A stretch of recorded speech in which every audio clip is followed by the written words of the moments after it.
ఆకుకూరలు అంటేనే మనకి హెల్దీ అండి. దాంట్లో పొనగంటి కూర షుగర్ పేషెంట్స్కి చాలా చాలా మంచిదండి. ఈరోజు పొనగంటి కూర పప్పు ఎలా చేయాలో తెలుసుకుందాము. మా వాడు హెల్ప్ చేస్తాను వచ్చాడు. అలా అన్ని ఆకుకూరలు చించిన తర్వాత కాడలు ఉంటాయో వాటితో అలా ఆడతాడనమాట. తర్వాత ఒక బాండీలో మనం ఆయిల్ వేసేసి పోపు దినుసులన్నీ వేగిన తర్వాత ఆనియన్స్ కొంచెం ఇవి ఫ్రై అవ్వాలండి. ఫ్రై అయిన తర్వాత పసుపు అండ్ నానబెట్టుకున్న పెసరపప్పు అండి. నేను నానబెట్టుకున్నాను ఎందుకంటే కర్రీ రెసిపీ అనేది ఇంకొంచెం ఫాస్ట్గా అవుతుంది ముందే వాటర్లో నానబెట్టుకుంటే.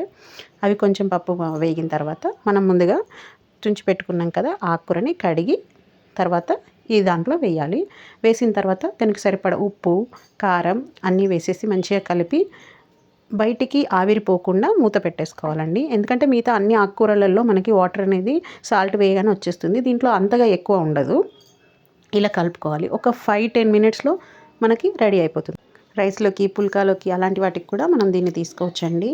ఐ ఇష్యూస్ ఉంటాయి కదా, అంటే కంటికి పొనగంటి కూర అనేది చాలా చాలా మంచిదండి. మీరు పక్కా మీ ఇంట్లో ట్రై చేయండి. మీ పిల్లలు కూడా ఎవరైనా ఆకుకూరలు సరిగా తినకపోతే ఇలా ట్రై చేసి చూడండి. Thank you for watching.